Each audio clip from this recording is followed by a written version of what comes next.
Voilà, ce soir, nous allons voir donc les obstacles à la croissance spirituelle pour boucler, en tout cas, le sujet qui nous concerne, puisque nous avons revu ensemble la vision. Et l'objectif, j'ose croire que maintenant c'est clair pour tout le monde, et qu'on sera, chacun s'il doit être capable, on va faire cet exercice avant de venir donc aux obstacles, parce que c'est important de savoir que cette semaine encore, c'était un sujet de discussion avec quelques-uns.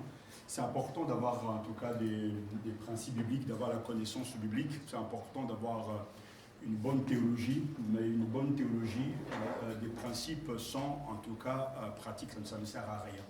C'est-à-dire que toutes nos convictions, nos croyances, basées même sur les Saintes Écritures avec une juste interprétation de ces textes, ne sont d'aucune utilité si au quotidien ça ne change pas notre manière de vivre.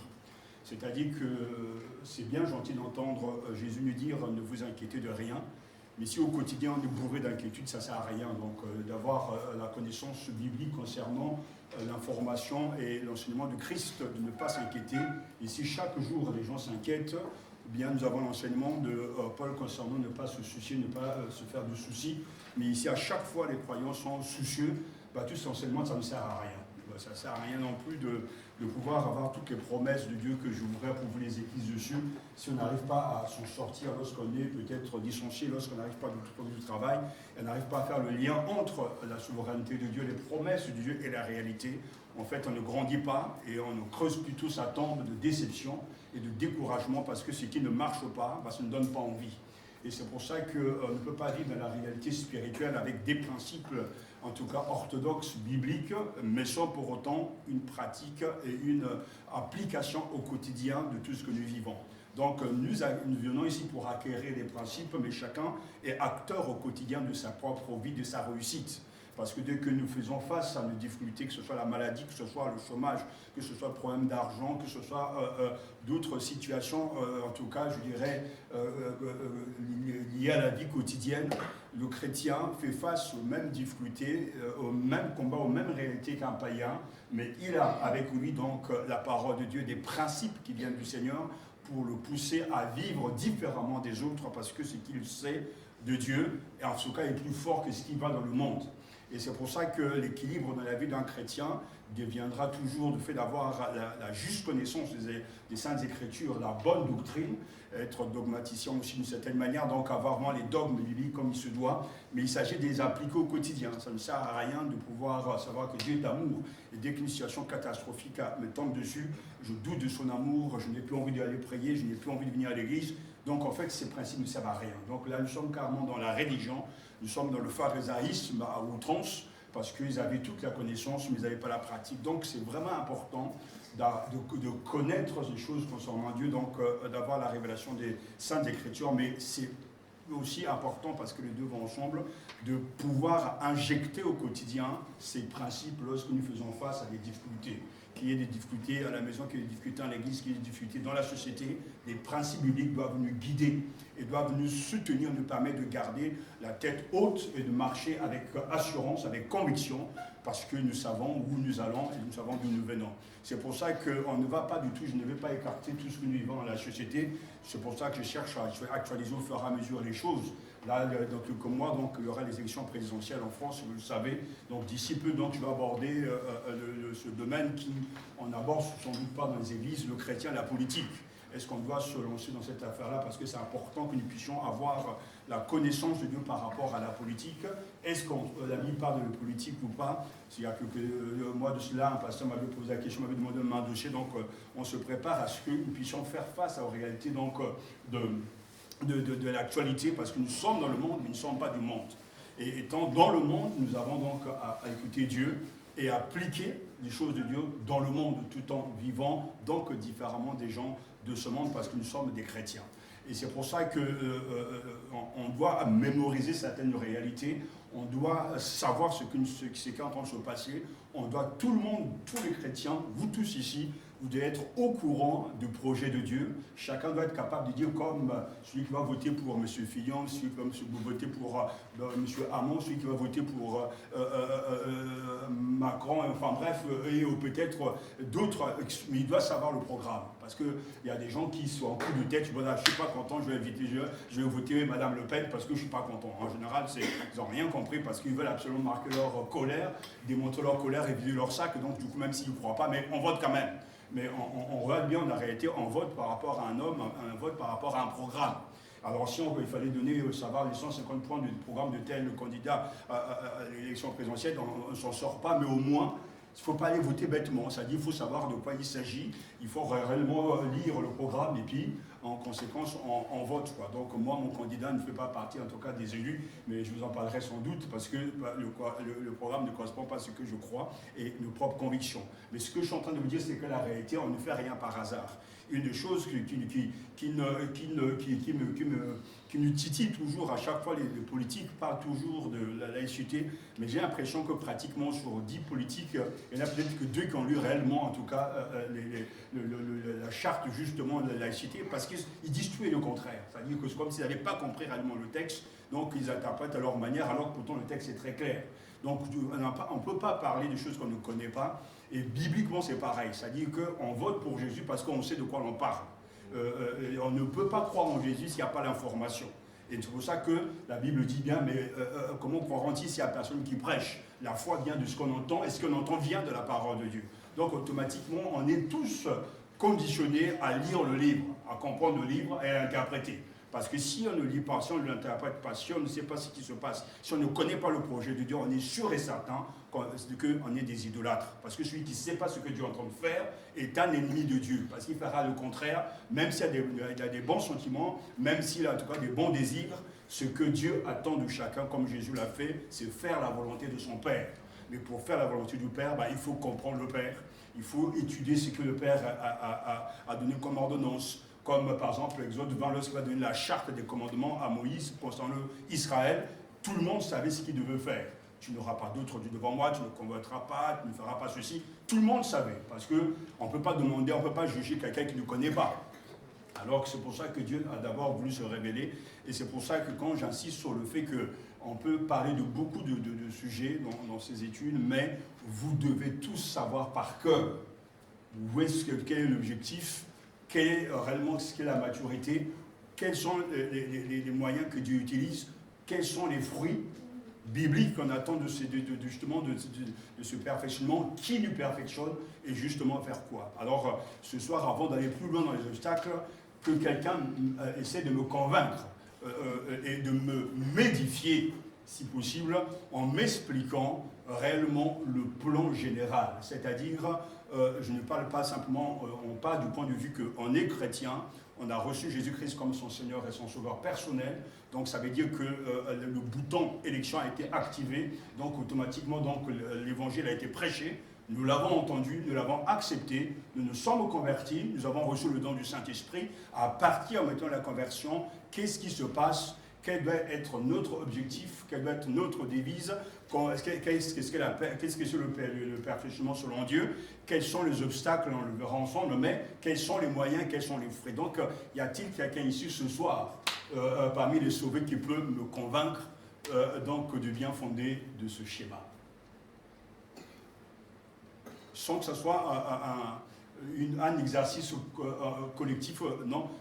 Une personne pour me dire, voilà, pasteur, ça commence comme ça, notre devise, notre objectif, c'est que le perfectionnement, les 3 phases de perfectionnement, les moyens que Dieu nous donne, et les obstacles et les fruits, on peut toujours les aborder, mais au moins, ça va parce que si nous ne pouvons pas mettre les choses en ordre et que c'est dispersé, ça veut dire qu'on est dispersé dans les cœurs aussi.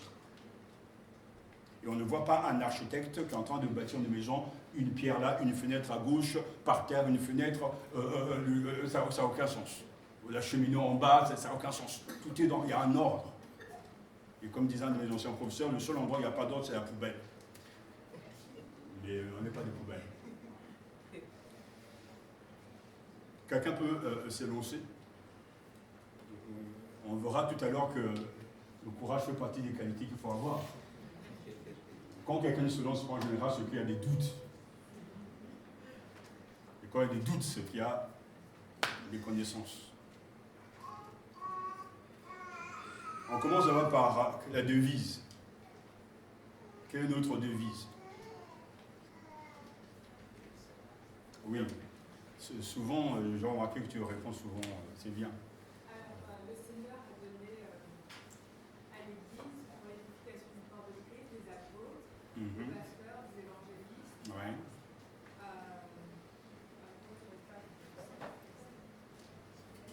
Évangéliste, pasteur, docteur, etc., les 5 ministères. En vue de l'édification du corps de Christ, afin que nous parvenions tous ensemble, en fait, à l'unité de la foi, à l'unité de la foi, à la connaissance de Christ, et que nous parvenions et à respecter parfaitement. D'accord. Ok, tu... Et donc les moyens qu'il nous a donnés, donc il y a sa parole, prière, des épreuves, la compassion, Non, une souffrance. Quoi d'autre? les moyens qu'il nous a donnés encore. Non, des moyens, s'il y en a d'autres, donc c'est que tu les inventes. C'est déjà pas mal. Oui, mais ça n'a pas vu les obstacles, mais bon, de toute façon, on verra les obstacles, mais j'allais dire, au niveau, qu'est-ce qu'on appelle aujourd'hui être parfait? Le perfectionnement, c'est quoi? La devise de Matania, c'est quoi? La devise. Je ne parle pas, la devise de Matania, c'est quoi?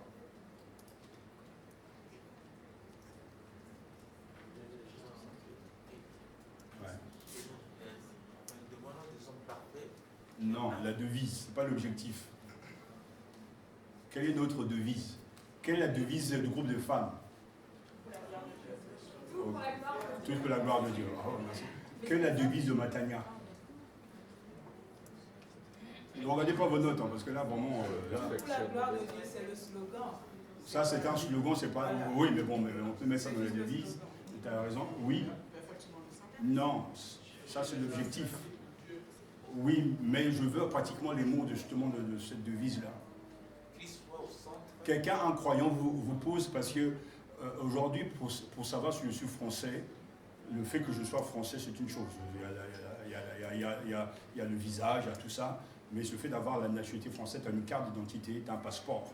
Et si quelqu'un me demande justement de présenter mes papiers, je les présente.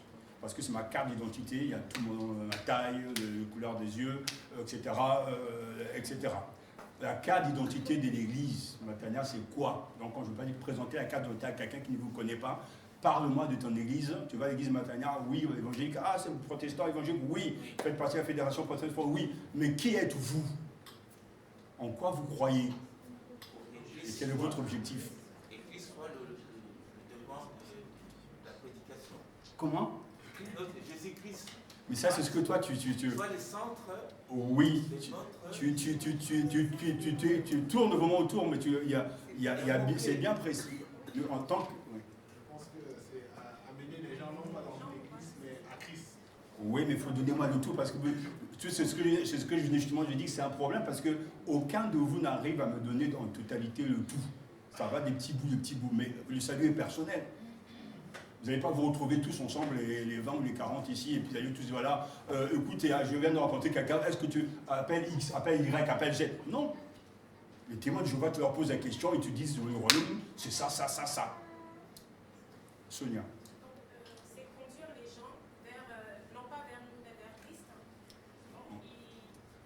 Donc, je commence avec le mot, en tant qu'église locale, notre objectif, oui, est de conduire les gens non pas vers nous, mais vers Christ. nous dans notre église, mais vers Christ. et puis Christ est le centre de notre vision. exact. Il est aussi l'objet de notre témoignage. Voilà. Merci Sonia. Tu viens de sauver un peu ici donc. Je crois que je vais demander aussi de te donner une petite place là-haut parce que c'est bien problématique là. En tant que politique, mais en tout cas, je prends ces mots dans cet ordre-là parce que c'est très important de savoir qu'en tant qu'église locale, notre but n'est pas d'amener les gens dans notre église, bien de les convertir, de les amener vers Jésus. Il est au cœur, le centre de notre vision. Et justement, en tant que ça, pourquoi c'est important? Parce que lorsqu'on va évangéliser, le but ce n'est pas de grossir les rangs de l'église locale. Mais tant qu'on amène les gens à Jésus, ils sont à Jésus, ils sont à lui. Parce que les gens ne nous appartiennent pas. Et c'est très important justement de garder toujours cela. Il est vraiment au cœur de notre témoignage. Pourquoi? Parce que lorsqu'on va parler de la prière, lorsqu'on va parler de la louange, qu'on va parler de l'adoration, qu'on va parler des études bibliques, on dira toujours aux gens, il est au cœur de tout ce que nous sommes en train de faire. Notre sujet de méditation, notre sujet de réflexion, c'est Jésus. Et automatiquement, n'importe qui, quel que soit l'endroit d'où il vient, et qui est chrétien, se reconnaîtra dans cette christologie, parce qu'il saura que si Jésus est au centre de tout, cette église est une église évangélique. Et donc, ça, c'est la devise. Maintenant, donc, quel est l'objectif alors? Les gens sont amenés au Seigneur, donc on les attache au Seigneur. C'est pour ça, à chaque fois, le but, c'est de vous amener vers le Seigneur, pas vers nous. Je vous montre toujours la voie, je vous pointe du doigt vers le Christ pour que vous puissiez l'aimer lui. Même si vous nous aimez, c'est bien, mais c'est lui qui s'attache. De toute façon, vous ne pouvez pas aimer Jésus sans nous aimer, c'est impossible. Mais quel est l'objectif alors? Maintenant que les gens sont dans l'église. On va continuer, puisque tu as bien commencé, on continue. Donc, j'essaie. Donc, pour le perfectionnement des saints, en vue de l'édification du corps de Christ. Exactement. Donc, le perfectionnement des saints en vue, donc, de l'éducation du corps de Christ, pour que nous puissions justement, en ajoutant, arriver à la stature parfaite du Christ, à la connaissance du Seigneur. Donc, le but, c'est de perfectionner les saints en vue de l'œuvre du ministère. Donc, les chrétiens se perfectionnent en vue de travailler pour les autres. Et c'est pour ça que nous sommes là. Je me perfectionne dans mon travail pour vous aider. Vous devez vous perfectionner dans votre travail pour m'aider aussi. Et l'Église se construit comme ça, s'édifie de cette manière. Et c'est pour ça que Dieu a donné des ministères, mais Dieu aussi a donné des dons à chacun pour l'édification du corps de Christ. Et quand on parle justement de perfectionnement, qu'est-ce qu'on entend par perfectionnement? Qu'est-ce qu'on entend? Est-ce que c'est quelqu'un qui ne pêche plus? Ça veut dire quoi être parfait en Christ? D'abord, il y a combien de formes de perfection?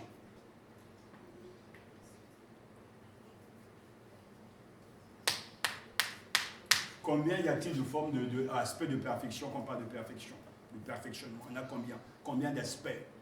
Ça fait des années que j'enseigne ça. Des années. Il y en a 3.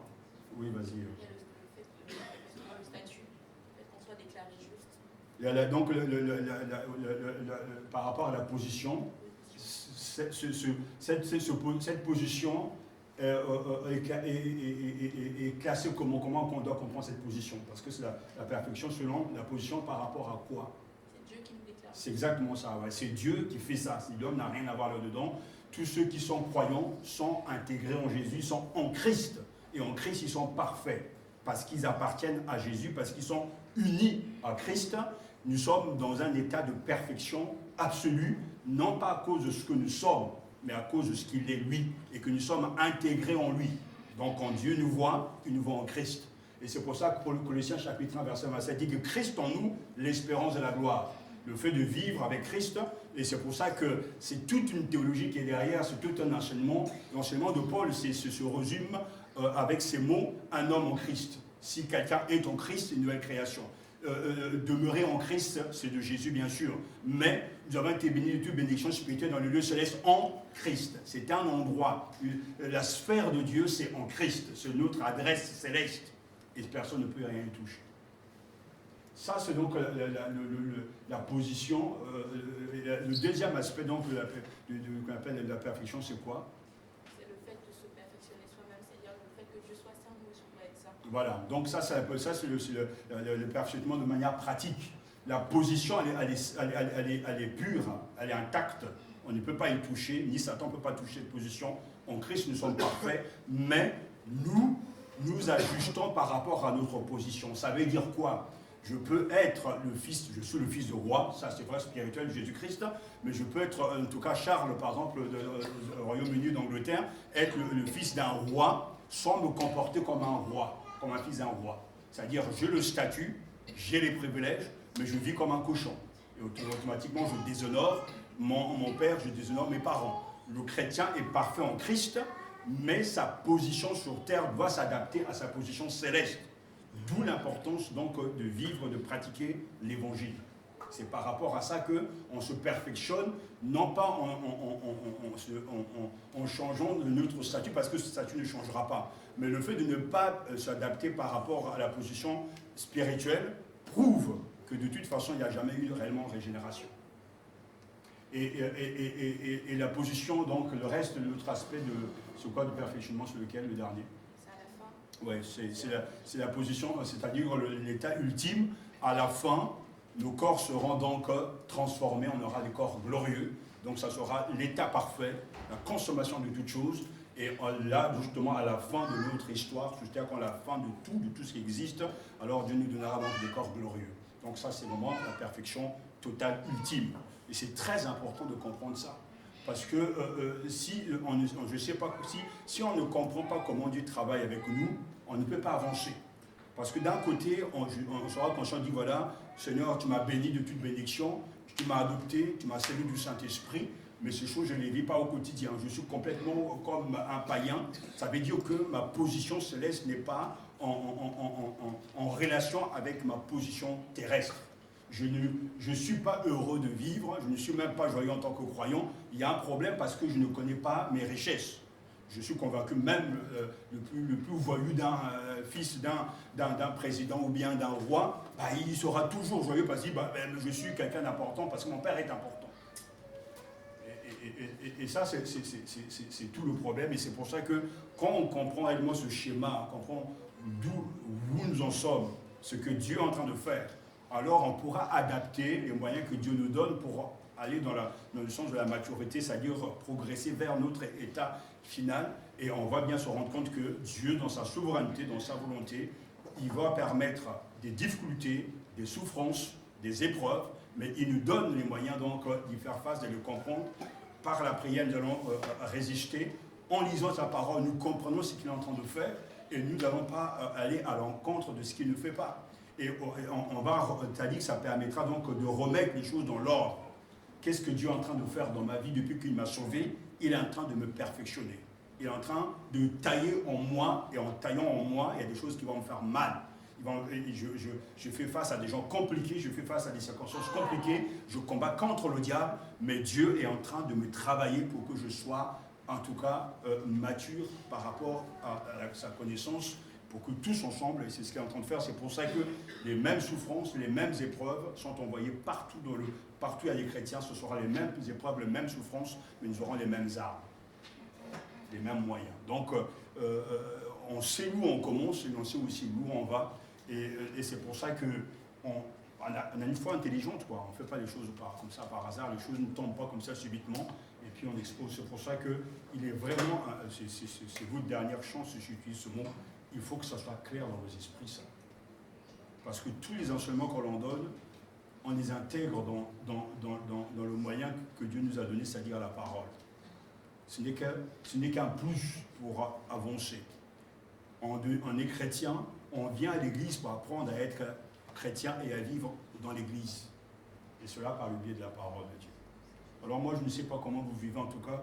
Si réellement ce que j'en vous enseigne, ça n'est pas imprimé en vous, ça ne vit pas en vous, j'ai le droit de douter de votre foi parce qu'il y a un problème là. Parce que finalement, vous servez qui? Vous priez comment? Moi, je ne peux pas prier sans la Bible. Je ne peux pas louer sans consulter le testament de Dieu parce que tout ce que je veux faire, c'est d'écrire là-dedans. Comment louer? Je regarde le livre et je fais pareil. Mais si vous ne connaissez pas ces choses, dans ce cas, automatiquement, vous ne faites pas la volonté de Dieu. C'est très important, ça peut peut-être vous choquer, mais oui, ça me choque parce que ça me choque que vous ne compreniez pas ça et que ça ne soit pas quelque chose de spontané, il en va de vos vies, en fait. C'est pas quelque chose il ne faut pas prendre ça à la légère. Je suis quand même choqué que vous ne soyez pas au point à ce niveau-là parce que... Mais je ne peux pas m'arrêter de ne pas enseigner parce que sinon vous avez eu raison de ma fidélité, mais je ne peux pas m'arrêter, mais je dois continuer. Mais l'objectif, c'est que vous portez du fruit. Parce que Jésus, notre Seigneur, a vécu sur cette terre en comprenant la volonté de son Père. Tout ce qu'il va faire est le reflet de la volonté de son Père. Il veut faire un miracle, il attend le feu vert de son Père. Paul va finir sa mission sur cette terre, dit « J'ai achevé la course, il a fait ce que le Père lui demandait. Mais comment l'a-t-il fait? En regardant ce que le Père lui a enseigné, en le faisant surtout. Qu'est-ce que Dieu me demande? Qu'est-ce que Dieu nous demande? C'est que nous puissions faire la même chose. Mais sinon, le ciel sera fermé. Faut pas rêver. On ne va pas aller au ciel parce qu'on a des bons sentiments. On va au ciel parce qu'on a fait la volonté de Dieu. C'est pas parce qu'on est gentil. Non. Et c'est pour ça qu'on a parlé. Entre-temps, je me suis arrêté par rapport à l'étude sur la loi et Jésus et la loi pour remettre en tout cas la vision de l'Église et l'objectif, en tout cas, je dirais, pour rafraîchir vos mémoires. Mais si je savais que c'était aussi chaotique, si ça ne tenait qu'à moi, j'arrêterais pratiquement toutes les prédications jusqu'à ce que, pendant pratiquement 6 mois, ne prêcher que sur ça, jusqu'à ce que ça soit du par cœur. Comme un enfant, un jeune homme qui va faire son examen, tu ne peux pas partir avec tes notes, tu vas, parce que tu apprends tes leçons et tu te présentes à l'examen pour avoir une bonne note, pour avoir un diplôme. Mais le chrétien se présentera un jour devant l'examen de Dieu, avec les mêmes, il sera noté. Et quand tu n'as rien fait de ce qu'il te demande, tu auras un 0 pointé.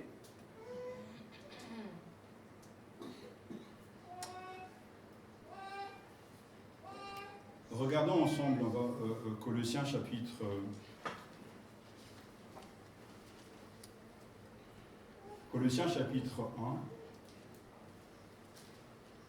1, verset 28.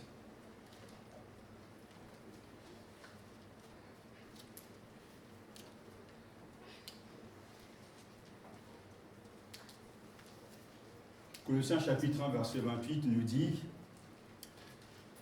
c'est lui, donc c'est Paul, là nous avons vraiment un texte magnifique, c'est Paul qui donc écrit, c'est lui Christ que nous annonçons, en avertissant et en enseignant tout être humain en toute sagesse, afin de faire paraître devant Dieu tout homme parvenu à l'état d'adulte dans son union avec Christ. Voilà pourquoi je travaille et je combats par la force de Christ qui agit puissamment en moi. Amen.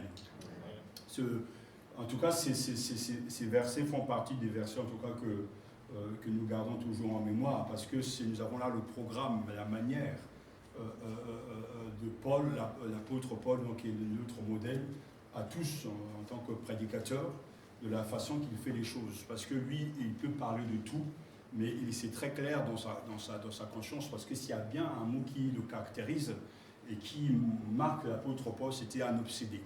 Vous savez, quand on parle de quelqu'un qui est obsédé, il ne pense qu'à ça, il ne vit que pour ça. Quand on est obsédé de sexe, on ne pense qu'au sexe le matin, midi ou soir. Quand on est obsédé de cigarettes, la dernière fois j'entendais quelqu'un leur dire, voilà, je ne peux pas m'en passer. Donc c'est plus fort que moi. C'est carrément un lien, une obsession, de la cigarette. Donc quand on est obsédé, on ne pense qu'à ça. Et si vous grattez, et si Dieu nous ouvrait le cœur, parce qu'on a cette expression, le cœur de Paul, on voit que c'est un obsédé de Jésus-Christ. Pour lui, il y a quelque chose qui anime sa passion sur le Christ. Son message, c'est l'évangile de Jésus-Christ crucifié. Et à chaque fois, il liera toujours Jésus à la croix. Et la croix nous conduira toujours au pardon. Et le pardon nous conduira toujours à la mort nous conduira toujours à la résurrection nous conduira toujours à la glorification. Donc on voit bien que Paul ne fait que prêcher que ça dans toutes les églises où il va, Christ est au centre de tout. Et ici à Colosse, il le dit très bien, c'est lui Christ que nous annonçons. On parle de lui en avertissant et en enseignant tout être humain, donc tout chrétien, en toute sagesse par tous les moyens possibles, afin de faire paraître devant Dieu tout homme parvenu à l'état d'adulte dans son union avec Christ. C'est là comment justement rendre aptes les chrétiens, comment les rendre adultes avec le Christ, il faut parler de lui. C'est-à-dire qu'on ne doit jamais se fatiguer de parler de Jésus. Et même tous les dimanches, on doit même prêcher que sur lui. Pour créer l'envie, bien sûr, mais que les gens aiment le Seigneur parce qu'il est au cœur de tout. Et c'est cette union qui est au cœur de la motivation de l'apôtre, comme au cœur de nos propres cœurs, rendre chacun et présenter chacun de vous adulte en union avec Christ au dernier jour. C'est-à-dire faire en sorte qu'en travaillant, en prêchant, en vous exhortant, en vous tirant les oreilles si nécessaire, en vous donnant des fois même en vous bousculant pour vous amener à vous réveiller, pour que vous puissiez vivre avec le Christ une vie qui avance.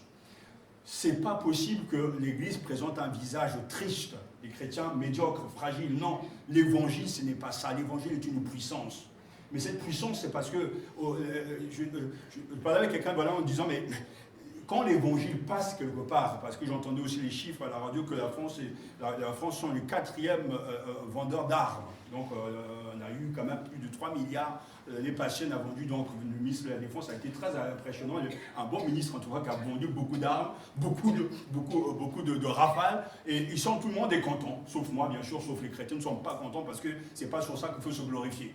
Mais c'est quand même quelque chose d'incroyable parce qu'il dit voilà, parce que tout soi-disant, on entend le ministre donc la Défense dit voilà, il faut prévoir parce qu'avec ce qui est en train de se passer, avec les Russes, avec Trump aux États-Unis, on ne sait jamais, donc en fait toujours des mobiles pour pouvoir avoir un budget plus important. Mais je me dis, mais s'ils essayaient l'Évangile, parce que quand l'Évangile passe quelque part, on ne vend plus des armes, les gens se saluent et il y a la paix parce que l'Évangile transforme des vies.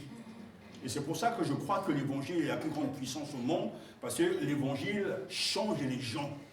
Dans un village, il peut y avoir des divisions, mais quand l'Évangile arrive là, les gens arrivent à s'entendre, à vivre ensemble, dans la paix, parce que l'Évangile est une puissance qui transforme. Donc les armes peuvent détruire le corps, mais les armes ne peuvent pas changer la mentalité. Avec tous ces kamikazes, tout ça, non, c'est l'Évangile. Et c'est pour ça que Paul savait qu'en présentant l'Évangile, il est en train de réformer le monde, il est en train de changer le monde, la civilisation même, on pourra dire. Et c'est vrai que quand partout l'Évangile est passé, l'Évangile a été reçu, il y a eu du changement dans la vie et dans la société. Et c'est pour ça que les chrétiens, Jésus dira, vous êtes le sel de la terre, vous êtes la lumière du monde. Donc c'est là notre tâche. Si on ne sale personne, enfin, bref, si on ne donne pas de goût, ou bien ça ne éclaire personne, ça dit que notre identité est complètement ruinée. Mais le but, c'est de faire apparaître chacun devant Dieu, tout en parvenant à l'état d'adulte dans son union avec Christ. Voilà pourquoi je travaille. Et je combats par la force du Christ qui agit puissamment en moi. Et j'aime bien ces propos, parce qu'il dit, c'est pourquoi je travaille et je combats. Mais il arrive à travailler, à combattre, parce qu'il y a une force qui le pousse à travailler. Parce que je sais que Paul a été découragé. Je sais que Paul avait eu envie de renoncer, je le sais. Plusieurs fois, il en a connu des situations incroyables, abandonnées de tous. Mais il y a une force qui agit en lui, c'est la puissance de Dieu. Le pousser. Et c'est pour ça qu'il travaillait toujours. Donc c'est là vraiment l'objectif. S'il vous plaît, je vous en supplie, au nom du Christ, réveillez-vous. Et apprenez par cœur ces choses-là. Vous ne pouvez pas continuer à ne pas savoir. Peut-être que vous étiez fatigué ce soir, mais je n'avais pas d'excuses en fait. Vous n'avez pas d'excuses. Et vous n'en aurez pas au dernier jour. La voix que vous entendez, c'est cette voix qui vous accusera si vous ne changez pas. Parce que je parle en son nom pour votre bien.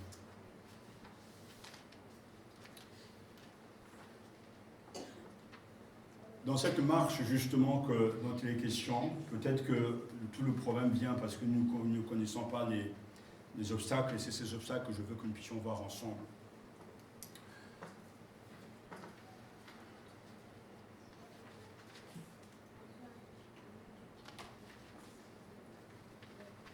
Qu'est-ce qui nous bloque dans la croissance? Qu'est-ce qui nous empêche d'avancer? J'aimerais que tout de suite on écarte cette notion que c'est le diable qui nous en veut, le diable est fort. Vous ne pouvez pas dire constamment le diable est fort, il y a des sorciers dans l'église, oui, il y a tout ça. Depuis le temps de Jésus, il y a toujours eu le diable, il y a toujours eu des sorciers, il y a toujours eu des serviteurs de Satan, il y a toujours eu des vrais serviteurs de Dieu, mais le problème du manque de croissance n'est pas lié à Satan, parce que sinon, dans ce cas, Jésus sera mort pour rien, il ne sera ressuscité pour rien non plus.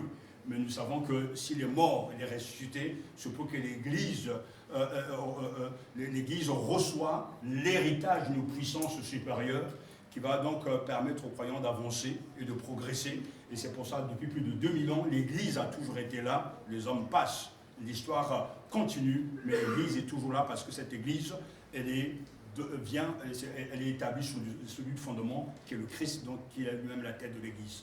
C'est pour ça que Satan peut secouer, et je sais qu'il a le pouvoir de le faire, et qu'il est très fort. C'est un ennemi très rusé, qui est plus fort que nous, mais quoi que soit sa force, que soit ses démons, qui s'appellent je ne sais pas comment, mais quoi que l'on soit, le chrétien marche en triomphateur, parce que celui qui est avec lui a déjà triomphé. Donc, ce n'est pas cette puissance qui va arrêter les gens d'être chrétiens, même en France où il y a cette pesanteur spirituelle, Dieu seul le sait, et combien c'est tellement lourd d'être chrétien dans ce pays. Malgré ça, Dieu a des hommes qui avancent dans ce pays, des gens qui font des choses au nom du Seigneur, parce que Satan n'est pas le plus fort. Et ça, c'est très important. Donc, les vraies questions, les vraies réponses à la question que j'ai posée, quels sont les obstacles à notre croissance, pourquoi les gens n'avancent pas, il faut les chercher dans les cœurs. C'est là où se trouve le problème. La dernière fois qu'on s'était vu, je pense qu'on avait vu ensemble, on avait parlé donc de la prostitution spirituelle, les gens qui commettent l'adultère spirituel, ce sont des gens qui se livrent à d'autres dieux, qui pensent à d'autres dieux, qui sont accaparés par les choses terrestres. Et Jérémie nous a parlé de ces choses-là. Et je pense que la prostitution spirituelle est en tout cas à la base de tout ce que nous sommes en train de vivre aujourd'hui en France, dans les églises. Il y a trop de prostituées, des gens qui ne sont pas mariés au Seigneur et qui sont fidèles au Seigneur, mais ce sont des gens qui ont des amants spirituels, qui vivent une double vie spirituelle et qui ne sont jamais très clairs. Parce que quand on aime quelqu'un, on fera tout pour ne pas tromper la personne, pour ne pas chagriner la personne, parce qu'on sait très bien que la trahison, l'infidélité blesse l'autre.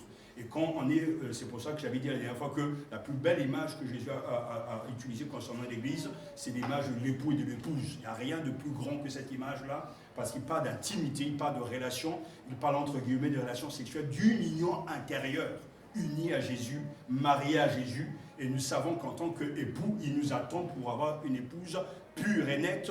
Il n'est pas question d'imaginer un seul instant quelqu'un qui ira au ciel avec des habits sales. L'épouse du Christ sera propre et pure, vêtue d'un vêtement blanc, ici c'est un synonyme de pureté. Donc les gens sales, c'est-à-dire les impurs spirituels, ceux qui ont deux dieux dans leur vie, des idolâtres, n'auront jamais de place au ciel. Ça c'est clair.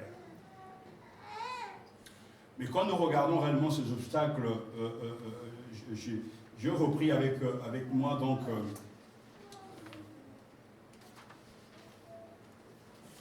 les fameux 7 péchés capitaux.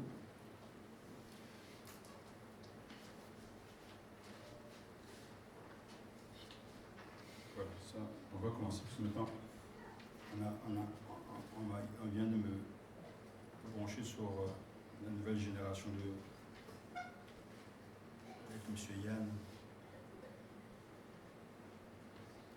Voilà, ça marche. On va voir ensemble les obstacles à la croissance spirituelle. Donc, les obstacles à la croissance, normalement, donc c'est un chapitre qui vient après tout ce que normalement on est censé savoir concernant la vision, l'objectif, les moyens, le but, les fruits. Mais maintenant, quand on a réellement ces moyens, il faut aussi que ce soit clair pour tout le monde qu'il y a des obstacles qui nous empêchent en tout cas de progresser. Et ces obstacles, bien sûr, bibliquement on les connaît. Il y a Satan qui, dans la vie même de Jésus, a cherché à l'empêcher d'avancer. Mais il y a, comme je viens de dire, qu'il ne doit pas être le responsable de tout, parce que dans le jardin d'Éden, Adam et Ève n'étaient pas obligés, en tout cas, d'accepter les propositions du serpent, du diable, mais ils étaient libres de ne pas le faire. Mais ils l'ont quand même fait parce qu'il y avait un problème déjà de manque de respect de l'autorité de Dieu. Et c'est pour ça que je pense que si on regarde, bien que Satan fait partie du lot, et que Satan utilisera ces moyens-là, parce qu'il est derrière ces moyens, ces obstacles, en tout cas, j'aimerais m'arrêter avec vous sur l'Église du Moyen-Âge qui avait mis en place 2 listes de 7. Donc la première liste se compose de 7 vertus, les 4 vertus cardinales, qui sont donc la prudence, la justice, la tempérance et le courage, qui trouvent donc leur origine dans la philosophie grecque, mais on le revoit aussi dans le Nouveau Testament avec les 3 vertus théologales, justement, la foi, l'espérance et l'amour. Donc, on sait bien que ces vertus, c'est un peu le résumé des vertus chrétiennes. Quand on demande à un chrétien de se définir, on dira à un chrétien à la foi, un chrétien a l'espérance, un chrétien aime. Et si on regarde bien dans la vie chrétienne, dans la vie donc, de nos églises, on trouvera toujours les vrais chrétiens qui se caractérisent par le fait qu'ils ont la foi en Dieu, qu'ils ont cette espérance parce qu'on attend. On n'a pas encore reçu en tout cas la récompense céleste, mais en même temps, ils sont aussi dans la marche donc, que Jésus leur a laissé de nous aimer les uns et les autres. Donc à côté justement de cette liste, et la seconde liste qui contient donc les 7 péchés, la seconde liste contient 7 péchés capitaux mortels. La Bible donc ne limite pas le nombre de péchés à 7, mais elle dit bien que le péché mène à la mort. Par exemple, dans la lettre de Paul aux Romains, le salaire du péché, c'est la mort. Donc on voit bien dans ce que Paul dit qu'on parle d'un salaire, cela sous-entend, c'est très clair qu'il y a eu un travail. Donc on a bossé dans le péché, on s'est vautré dans le péché, on a grandi dans le péché, on a poursuivi dans le péché, et à la fin le salaire tombe, mais c'est la mort. La mort dont il est question ici, c'est quelle sorte de mort s'agit-il? Oui, la mort spirituelle. Et à quel moment a eu lieu cette mort? À quel moment on reçoit son salaire? Quand on meurt physiquement. Non. C'est au début même. C'est au début, tout à fait. C'est maintenant même. C'est-à-dire qu'il faut savoir que le salaire du péché, c'est la mort. Au moment même, maintenant, lorsque tu pêches, tu es déjà mort spirituellement. Maintenant, à la fin, il y aura la mort éternelle, la damnation éternelle, qui sera en fait le salaire ultime. Mais entre-temps, à chaque fois que l'on se voue dans le péché, à chaque fois qu'il y a un acte de désobéissance, à chaque fois qu'on ne se répand pas du mal que Dieu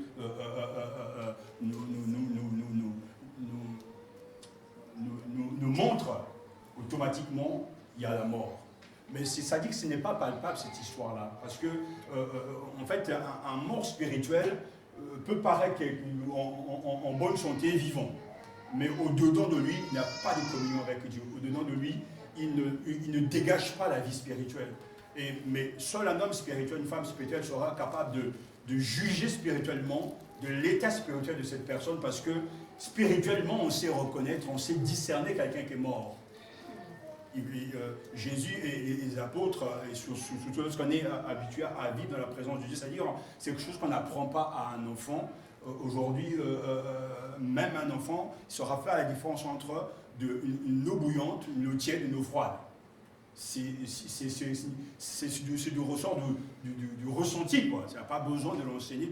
Il saura que l'eau chaude fait mal, l'eau froide fait peur, et l'eau tiède c'est agréable, etc. Ça dépend. Il suffit simplement d'aller de prendre sa douche pour se rendre compte qu'on fait tout de suite la différence de ce choix. Spirituellement, lorsqu'on marche avec Dieu, lorsqu'on vit avec Dieu, on sait sentir ces choses-là.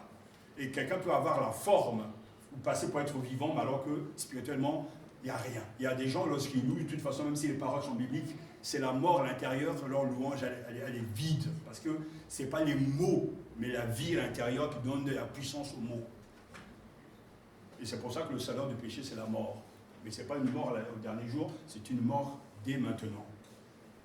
Et les 7 péchés capitaux étaient à l'origine appelés les péchés cardinaux, par opposition donc aux vertus cardinales, etc., aux capitaux, ce qui signifie qu'ils conduisaient à d'autres péchés. Par exemple, l'avarice est un péché capital car il mène souvent au mensonge, à la tricherie et au vol pour parvenir à ses fins. Il faut voir tout simplement, c'est une réalité, on verra justement par rapport à ces 7 péchés capitaux que si on prend ces 7 péchés capitaux à la base, lorsqu'on les pratique, ils font naître d'autres péchés.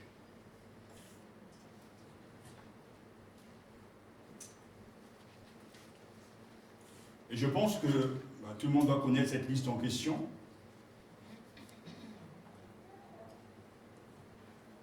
Et la liste que je vais vous donner sur donc des péchés, des vices que nous tuons, parce que pas vraiment là de tuer quelqu'un spirituellement, en nous affaiblissant et en détruisant notre foi, a été donné pour la première fois par le pape Grégoire le Grand, à la fin donc, du VIe siècle.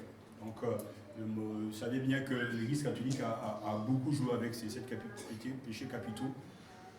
Et aujourd'hui, l'histoire nous rattrape, mais on ne peut pas revoir le passé avec les yeux d'aujourd'hui. C'est toujours compliqué. Mais cette ignorance faisait partie aussi d'un processus continu voulu par Dieu pour arriver à la réforme donc, au XVIe siècle avec bien sûr Martin Luther, parce que tout ça, ça faisait partie donc, ce qu'on appelle donc d'une évolution qui a pour but d'amener donc à la compréhension de certaines choses, et même si c'était mal, mais ça nous apprend des choses aujourd'hui. Il y a des choses qu'il ne faut pas faire, des choses qu'il faut éviter, parce que le passé, l'histoire nous enseigne toujours. Mais j'insiste sur le fait que ces 7 péchés capitaux tuent spirituellement. Ce sont des meurtriers et affaiblissent la vie spirituelle. C'est comme par exemple, l'inverse est toujours possible, parce que la loi de Dieu elle est spirituelle, parce que d'abord, Paul le dit dans Galates, qu'on ne se moque pas de Dieu. C'est qu'un homme sème, il va le récolter. Et c'est très clair du fait de la pensée de Dieu, c'est que ce que nous faisons produit toujours quelque chose. Lorsqu'on sème, en tout cas une vertu biblique, bah, cela va produire en nous un tempérament, un caractère. Je ne crois pas que la fidélité, tout à l'heure j'ai entendu la prière de certains qui ont remercié le Seigneur, que la fidélité c'est quelque chose qu'on a acquis comme ça du jour au lendemain. Ça ne tombe pas du ciel. La fidélité, c'est bien sûr un fruit de l'esprit, Galates 5,22, mais c'est aussi le fait de pouvoir se fidéliser soi-même. Le fait de ne pas venir à l'église, ou bien les obstacles qui pourront m'empêcher à l'église ne me manqueront jamais. Une journée pénible, un patron fatigant, et je bénis Dieu parce qu'à chaque fois je le dis, j'ai travaillé dans le monde pendant des années, donc je connais cette vie-là. Toute la journée vous entendez des insultes, vous entendez des jurons, vous êtes peut-être sur le pouvoir d'un responsable, d'un chef terrible, raciste, et tout ça, ça vient sur vous. Mais j'insiste sur le fait que la vie spirituelle n'a rien à voir avec les choses extérieures. L'intimité avec Dieu se construit d'abord à l'intérieur. Notre vie est enracinée avec Christ dans les lieux célestes. Nous sommes vivants à l'intérieur. Et même si le monde est pollué, cette pollution n'a pas à pénétrer au-dedans de nous. Parce qu'on doit se protéger spirituellement en ayant une vie consacrée, en ayant un moment de louange constant, en s'arrêtant peut-être toutes les 2 heures pour prier le Seigneur. C'est ce que moi je faisais quand j'étais dans le monde. Toutes les heures, je prenais 2 minutes pour prier, parce que pour maintenir une vie spirituelle, il faut vivre dans la spiritualité. Et à force de cultiver ces habitudes, ça devient quelque chose qui se fait sans y penser. Parce que à force de faire, de répéter, tout d'un coup, le zèle, l'envie de faire ça vous habite. Quand vous venez tout le temps à l'église aux études, que vous prenez plaisir aux études, mais tu auras envie d'y aller encore. Vous trouvez un restaurant qui est bien, je peux vous parler des bons restaurants de poissons, etc. Quand vous avez bien mangé, vous avez envie de repartir. Parce que c'est comme ça. On ne va pas vous forcer, oui, mais vas-y, non. Parce que vous avez pris goût et que c'était bien, c'était agréable, etc. C'est le climat était sympathique. Et spirituellement, on sème des choses, on sème par des actes, on pose des actes, et ces actes nous construisent au point qu'à un moment donné, c'est des choses qui te transportent. À force de lire la Bible, au moment donné, même quand je n'ai pas l'envie ou bien l'intention, bien que c'est rare, tout d'un coup l'envie me pousse à fond. Parce que déjà j'ai nourri cette envie depuis des années. Donc à un moment donné, l'homme spirituel est réagi à l'intérieur. Tu peux être accaparé par tout un tas de choses, mais tout d'un coup, combien de fois par jour, ou bien combien de fois dans la semaine, un flot de louange sort de mon cœur comme ça. C'est comme ça te tombe, ça te transporte. Mais comment est-ce que ça se passe? Mais parce que j'ai bouffé de la parole de Dieu, de la louange. Et le Saint-Esprit active ça tout d'un coup. Et l'homme spirituel grandit. En fait, on se rend compte que plus on avance, l'homme spirituel prend le dessus sur l'homme extérieur. Il peut avoir tout un tas de problèmes, et il y en a, mais pourtant au-dedans tu es plus fort. Tu n'es pas inquiet, tu es tranquille. Parce que l'homme spirituel est plus fort que ce qui est à l'extérieur. Et ça ne s'acquiert pas comme ça au jour le lendemain. Ou bien par exemple, une fois tous les 3 jours, tu pries, 5 minutes, 10 minutes, ça va tomber. Non, c'est un exercice continu, soutenu. Et à un moment donné, ce que tu vas s'aimer, tu vas le récolter. Et les vertus bibliques, c'est pareil. Parce que cette passivité spirituelle dans laquelle, parce que parmi les 7 péchés capitaux, il y a la paresse. Et la paresse, c'est une marque d'une vie charnelle. Un chrétien ne peut pas être paresseux, un chrétien c'est un bosseur. Il bosse ses dossiers, il bosse ses cours pour passer l'examen, il bosse sa Bible. Et la paresse, c'est un péché. La négligence. Et s'il fallait s'en tenir qu'à nous, alors là, le monde, le système, la pression, l'argent, les loyers, les enfants, la voiture, l'assurance, la mutuelle, alors là, vous n'avez même plus le temps pour Dieu, c'est fini. Il y a tellement de sujets d'inquiétude. Mais à un moment donné, il faut faire des choix. Si on ne vous en sortez pas, si tu veux vivre en France, tu dois faire des choix. C'est un pays vraiment qui te pousse à faire des choix clairs. Soit tu dis je veux suivre Jésus, soit carrément tu débranches. Parce que ça va vite. Tu n'as pas le temps. Et puis, Satan ne cesse pas de travailler, donc du coup, il y a la pression. Pression ceci, dépression. J'entendais encore tout à l'heure une femme, d'un agriculteur qui s'est encore suicidée parce qu'elle avait trop de factures. Et je me dis, mais quand même, se suicider pour ça, mais quand on ne connaît pas Christ, c'est normal, sa vie, c'est la ferme. Mais quand tu passes ton temps à travailler 10 heures par jour pour payer que des factures, en plus, le prochain politicien qui arrive dit, voilà, on va encore augmenter les charges. Et ça, à un moment donné, tu exploses. Donc cette vie, être chrétien en France, c'est du luxe, hein. C'est une guerre. Parce que des fois, on en parlait même avec mon fils, ouais, mais quand les gens étaient au pays, ils étaient tout feu, tout flamme. Au pays, oui. Mais faites venir ces pasteurs, ces missionnaires en France, on verra. Et des fois, j'ai envie de décourager. Les gens disent, ouais, frère, fais-moi venir en France, fais-moi venir en France. Reste là où tu es, mon frère. Prie le Seigneur. Le Seigneur, tu ne m'aimes pas. Mais si, reste là-bas. Parce que par amour, on veut mieux laisser nos frères et nos cousins là-bas pour ne pas qu'ils ne viennent pas perdre la foi ici. En voulant gagner le monde, ils vont perdre leur âme. S'il fallait choisir franchement, j'aimerais bien qu'on retourne en Afrique parce que le climat est propice pour apporter l'évangile. Et on est content quand les gens reçoivent l'évangile. Alors qu'ici, on rame. Ici, c'est à la pêche à la ligne. C'est pas avec le filet. Ici, on lance avec deux poissons, deux carpes ou bien deux dorades. Mais le pays, c'est dur, quoi. Tu t'attends. À chaque fois qu'on est femme en sport, je vois les pêcheurs sont là. C'est ça mord. Ouais, on attend. Bon courage, d'accord. 2 heures après, je passe à bord, toujours pas, mais on attend. Ils aiment la pêche, enfin, ils sont patients, quoi.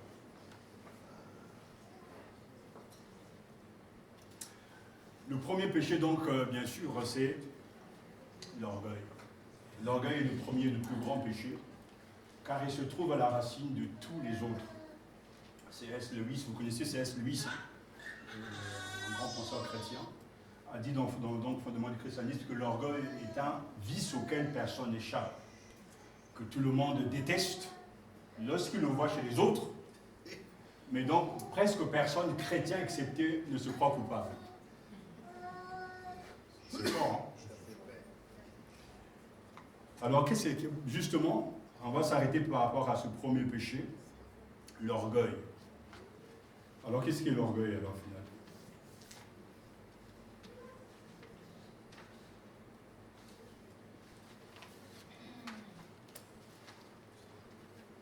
Oui.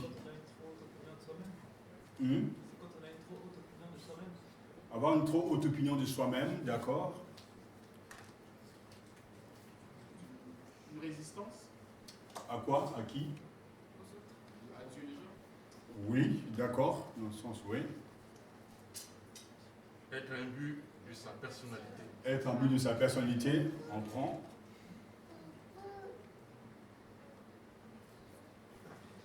Comment reconnaît-on un orgueil? Justement, le problème, c'est que on sait le voir chez les autres, mais pas chez Sentir le meilleur, intouchable. le meilleur, intouchable. Ouais. On n'a rien à apprendre. On n'a rien à apprendre. Il est le centre du monde. Il est le centre du monde. Autosuffisant. Autosuffisant. On n'a rien à apprendre des autres. Tout à fait. Hein?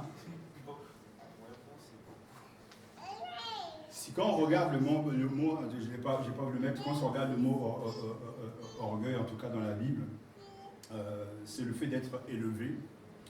Et c'est là au sens propre comme au sens figuré. Ce qui est très intéressant par rapport à ce mot, c'est que à la racine du mot grec, il y a toujours le mot hyper. Hypermarché, etc. Et les mots hyper en grec, c'est le mot, c'est-à-dire au-dessus. Donc, celui qui est orgueilleux a cette notion d'être au-dessus. C'est celui, en fait, qui domine. Donc, tout ce que vous venez de dire, c'est tout à fait normal. Et c'est vraiment, c'est parce que ça m'avait surpris, parce que la racine même de ce mot orgueil, en grec, que ce soit hyperaro, tout ça, se lever, de villonner par exemple, s'estimer, ou perphéronoé, par exemple, s'estimer au-dessus, s'enorgueillir, c'est toujours un hyper. Il y a toujours ce préfixe, parce que la particularité des mots grecs, souvent, c'est que c'est le préfixe, en fait, le mot comme espros, que ce sera hyper. Je vous l'ai dit souvent parce que c'est important, parce que sinon en Grèce vous trouverez ça, parce que même dans le grec classique, vous trouverez toujours ces préfixes pros, Athénas, par exemple, en direction d'Athènes. Ou es ou bien in, tout ça, ça joue un rôle important. Et le mot hyper, parce qu'à chaque fois qu'il y a le préfixe avant le mot, parce que le mot se décline, en grec, toujours le mot nous oriente, nous donne le sens, la racine de l'expression. Et quand tous les mots de la même famille ont, donc hyper, ça veut dire que c'est vraiment, c'est quelque chose qui va au-delà, c'est quelque chose qui s'élève, qui s'élève, qui s'élève. C'est quelqu'un qui est tellement gonflé qu'on ne peut même pas l'arrêter, il s'élève, il faut qu'il se lève, quoi. Ouais. Donc pour pouvoir l'arrêter, il faut le dégonfler, quoi. Là, ça sera une chute vertigineuse parce que là, il va tomber de haut, quoi. Mais j'étais très surpris parce que tu vois, toute la famille, on voit ici, hyperamo, s'enorgueillir, hyperphanéa, apparence élevée, volume enflé, hypergogos. C'est la même liste, c'est exactement la même chose, c'est-à-dire c'est quelqu'un, physio même gonflé, c'est quelqu'un, c'est-à-dire quelqu'un qui est vraiment insolent, qui est tellement gonflé à l'intérieur, mais qu'en fait on ne peut pas l'arrêter, quoi. Il est insaisissable à cause de son orgueil. Mais est-ce que le fait d'être... si l'orgueil c'est du hyper, dites-moi maintenant, dans la vie chrétienne, comment définir cet orgueil réellement? Quelle est la base justement de cet orgueil? Qu'est-ce que si l'orgueil est la racine, pratiquement le péché le plus important, la base de tous les autres péchés? Qu'est-ce que cela nous montre par rapport à Dieu et à nous? Parce que dans tout ce que chacun vient de dire, l'orgueil, de toute façon, on trouvera toujours tout ça. Oui, Martine, et puis... La base, je pense que c'est vous n'acceptez pas la première autorité, c'est celle du Seigneur. Et le fait qu'il puisse nous reprendre sur le comportement qui ne plaise pas. Tout à fait, c'est ça. Dans le même sens. Voilà. Parce que même si le péché d'orgueil peut nous mettre mal à l'aise, à quel moment on le voit en premier? À quel moment voilà, où ce péché est visible? Quand on parle à la première personne? Non, dans la Bible. À quel moment ce péché a commencé?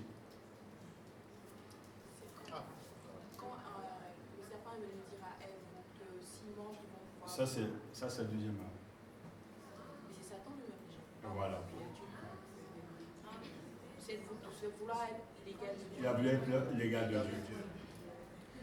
Étant donné que Satan voulait être l'égal de Dieu alors que le monde n'existait pas encore, qu'est-ce que ça nous dit par rapport à ce péché-là? Je ne sais pas si ma question est claire. Qu'est-ce que cela vraiment montre? Parce que si Satan est devenu Satan et qu'il a été précipité donc du ciel sur la terre, c'est parce qu'on a trouvé en lui de l'orgueil. Et cet orgueil se manifestait de quelle manière? Une rébellion, La rébellion, de quelle vous trouvez? qui mène à la mort. Donc. En fait, Tout à fait, oui. ce péché a pour vocation de détrôner la place de Dieu. détrôner Dieu, usurper, d'accord, oui, mais ouais. L'égalité avec Dieu au point même de détrôner Dieu, tout à fait. Et de quelle manière ça va se manifester? C'est de la désobéissance, de la révolte. Donc lorsqu'on parle de péché d'orgueil, il ne faut pas simplement y voir ici une forme de comportement de gestuel, mais c'est un acte bien mûri, bien réfléchi, de résister et de s'opposer, je dirais consciemment, à celui qui est notre Créateur. Quelqu'un d'orgueilleux, quand on parle d'orgueil de manière spirituelle, il ne faut pas d'abord voir tout ce qui est accessoire, mais c'est une position de résistance, de rejet de l'autorité du Créateur. Et c'est pour ça que ce que tu frère vient de dire, c'est très important. L'homme, c'est-à-dire en disant non à Dieu, non à ses commandements, va être au même niveau que lui. Et c'est pour ça que ce péché nous habite tous. Parce que cette résistance dont on parle, c'est du fait que lorsque Dieu nous parle d'amour, que nous ne nous aimons pas, nous refusons son autorité. Lorsque Dieu nous parle de sainteté, que nous ne nous soumettons pas, nous résistons à son autorité. Et l'histoire de Satan a pour, justement, source, problème, ce qu'il a voulu être l'égal de Dieu. Il s'est hissé à cette place alors qu'il est créé, il jouit de beaucoup de privilèges, mais ça ne lui suffit pas. Il veut carrément la tête du Créateur. Et c'est pour ça, c'est parce que, pourquoi ce péché arrive maintenant? Quand on vous parle justement de l'autorité de Dieu, pourquoi la dernière fois j'ai abordé ce point, on continuera, pourquoi est-ce que ce péché de respect, de manque d'autorité est grave? Mais parce qu'on est dans le schéma avant même la Genèse. C'est-à-dire qu'on remonte dans le temps. Satan ne peut pas supporter d'être le sujet de son roi, de son maître. Donc cette rébellion va entraîner beaucoup de choses au ciel et va changer beaucoup de choses. Mais il va être précipité sur la terre et automatiquement, c'est pour ça que si vous comprenez l'orgueil, si vous comprenez la racine du ça, vous comprenez pourquoi à chaque fois que les êtres humains ont voulu se bloquer l'autorité, ils ont été brisés. Parce qu'en fait, quand on touche à l'autorité suprême qui est Dieu, on cache tout.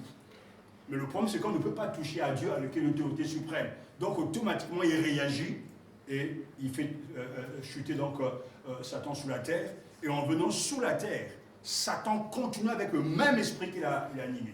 Alors, je vous enlève pratiquement 6 mois de théologie pour dire, mais à quel moment le péché originel a commencé? Qu'est-ce que c'est le péché originel? Tout ça en laissant aux théologiens. Mais je me montre dans la pratique, dans le sens que quand Satan vient sur la terre, il est furieux. Et son objectif depuis le commencement jusqu'à maintenant, c'est d'avoir des petits-enfants qui seront aussi rebelles que lui. Et il en fait pas mal de petits, celui-là. Et oui, il y a beaucoup d'enfants, de petits-enfants, des parrains, des marraines, il y en a plein. Parce que l'histoire même des Hébreux dans le désert, c'est l'histoire d'un peuple rebelle qui ont des privilèges, mais qui résistent à l'autorité de leur roi. Mais pourtant, Dieu ne laisse pas tomber. Mais avant même les Hébreux dans le désert, on va dans le jardin d'Éden. Le problème, où est le problème? Comment expliquer que Adam et Ève ont des privilèges immenses? Tout est à leur portée, Dieu leur donne tout, sauf cet interdit, mais pourtant quelque chose va se passer là. Et ce quelque chose qui va se passer, donc comment c'est la désobéissance, viendra de l'extérieur. Le serpent va venir, mais si je prends du fruit défendu, Dieu a-t-il dit, etc. Il n'y a pas de péché d'ordre sexuel là, il n'y a pas de vol, il n'y a pas de crime. Mais c'est simplement à base de tout. Je décide de prendre ma vie en main, je résiste et je refuse ce qu'il me dit, je fais ce que je veux, donc je prends. Et à partir de cela, leurs yeux vont s'ouvrir, mais pas en bien. Et c'est pour ça que l'orgueil agite. Mais au quotidien, dans la vie quotidienne du chrétien, ça va se passer comment? Toute résistance à la révélation de la volonté de Dieu, c'est de l'orgueil. Ne pas entendre Dieu quand on nous dit « fais ceci », c'est de l'orgueil. Ne pas écouter les conseils que l'on donne, c'est de l'orgueil.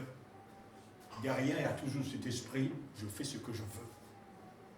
Je décide de ce que je ferai. Je crois que s'il y a, pour nous qui sommes en France, c'est bien un langage courant. Et très souvent entendu « Je suis libre de faire ce que je veux ». C'est un pays de liberté.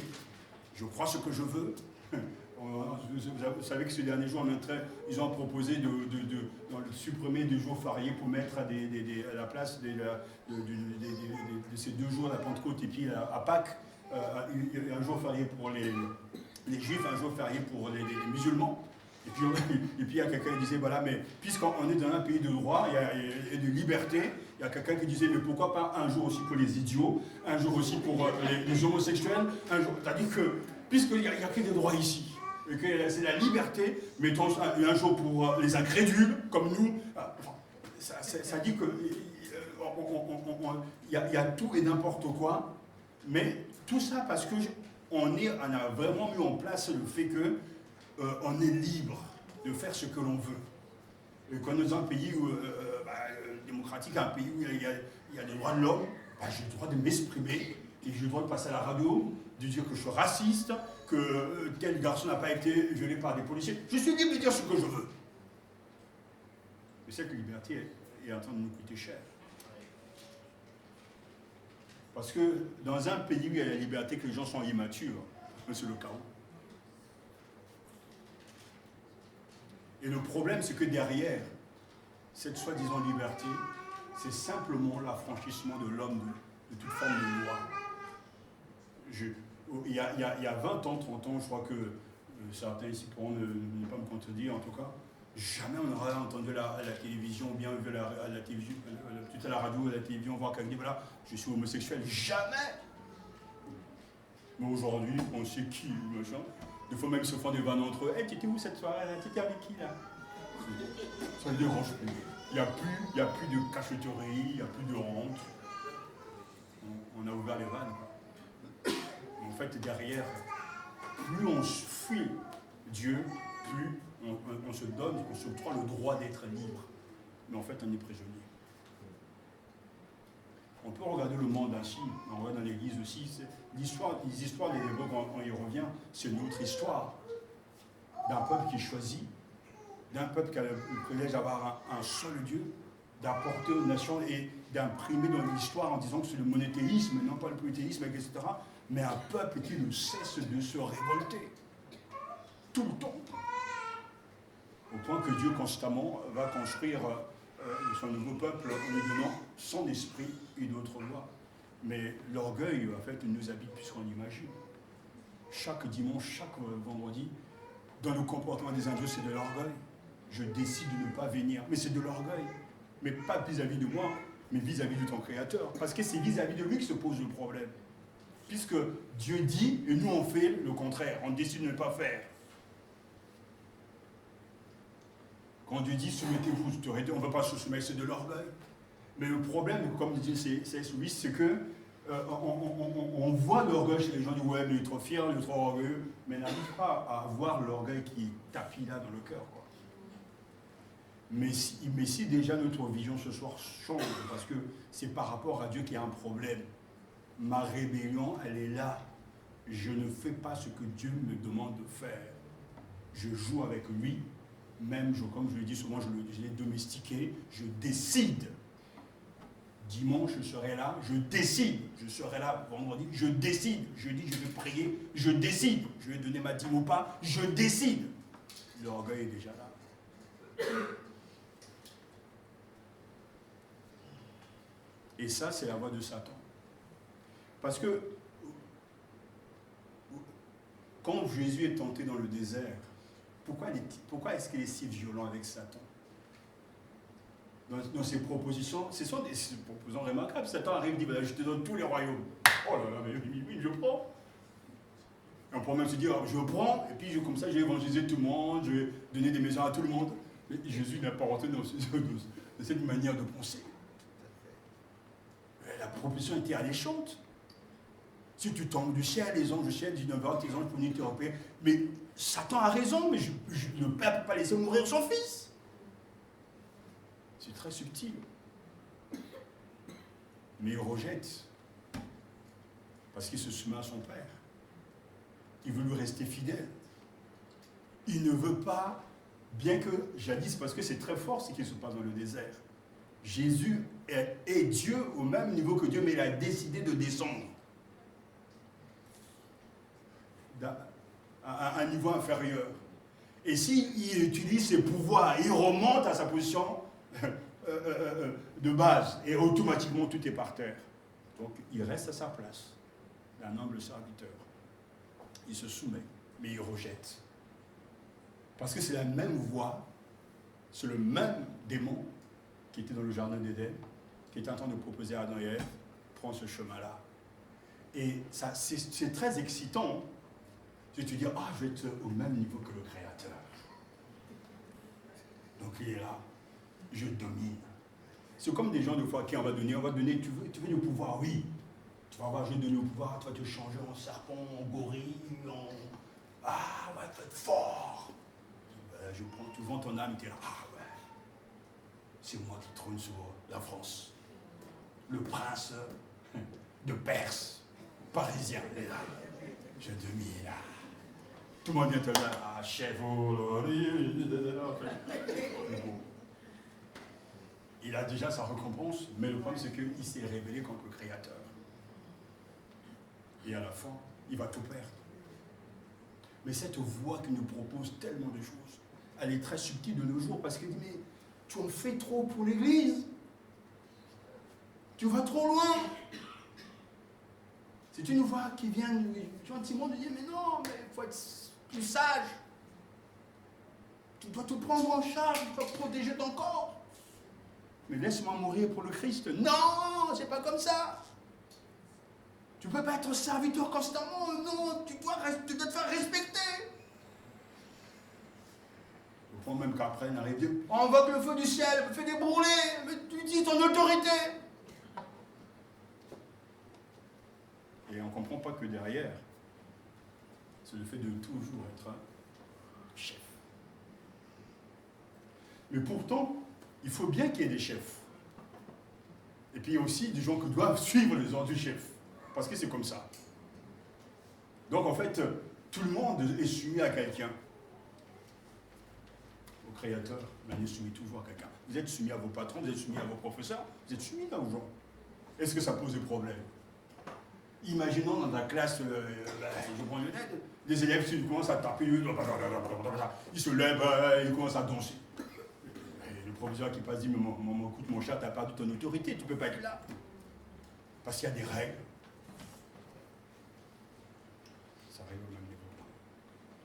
On peut être choqué parce que ça me choque ces choses. Aujourd'hui, quand je vois les jeunes qui tabassent les policiers, bien que je sais qu'il y a des problèmes dans les banlieues, c'est difficile pour ceux qui sont contrôlés matin, midi, soir. C'est compliqué.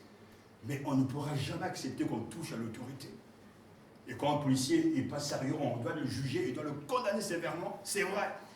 Mais parce que dans un état, lorsque l'autorité n'est plus respectée, c'est fini.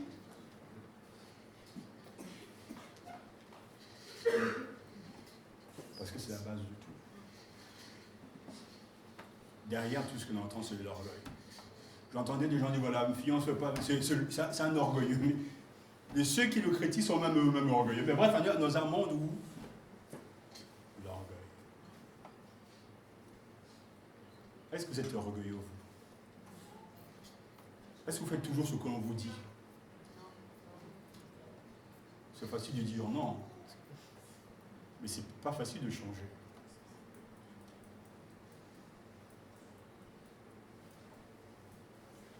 Est-ce qu'il y a des réactions? Ce qui est incroyable, c'est que l'orgueil qui a fait précipiter Lucifer de sa position originelle, justement, auprès de Dieu, qui a séduit Adam et Ève, comme ce soit venu de dire, l'orgueil sera même encore la motivation suprême de l'Antéchrist. On va lire dans 2 Thessaloniciens, chapitre 2.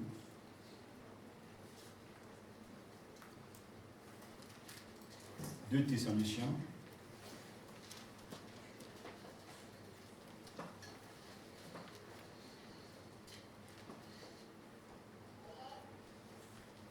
Si quelqu'un...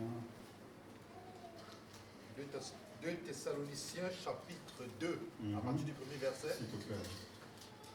Au sujet de la venue de notre Seigneur Jésus-Christ et de notre rassemblement auprès de lui, nous vous le demandons, frères et sœurs, ne vous laissez pas si facilement ébranler dans votre bon sens, ni troubler par une révélation, un message ou une lettre qu'on nous attribuerait et qui prétendrait que le jour du Seigneur serait déjà là. Que personne plutôt ne vous égare d'aucune façon, car ce jour n'arrivera pas avant qu'éclate le grand rejet de Dieu et que soit révélé l'homme de la révolte qui est destiné à la perdition, l'adversaire qui s'élève au-dessus. Écoutez bien, verset 4, continue. Oui. L'adversaire qui s'élève au-dessus de tout ce qui porte le nom de Dieu et de tout ce qui est objet d'une vénération religieuse. Il ira jusqu'à s'asseoir dans le temple de Dieu en se proclamant lui-même Dieu. Je vous disais déjà cela lorsque j'étais encore chez vous. Ne vous en souvenez-vous pas? Voilà, déjà on s'arrête là, vous voyez le verset 4, c'est très important. Cet esprit-là, l'adversaire qui s'élève, moi c'est la notion de l'orgueil comparé hyper.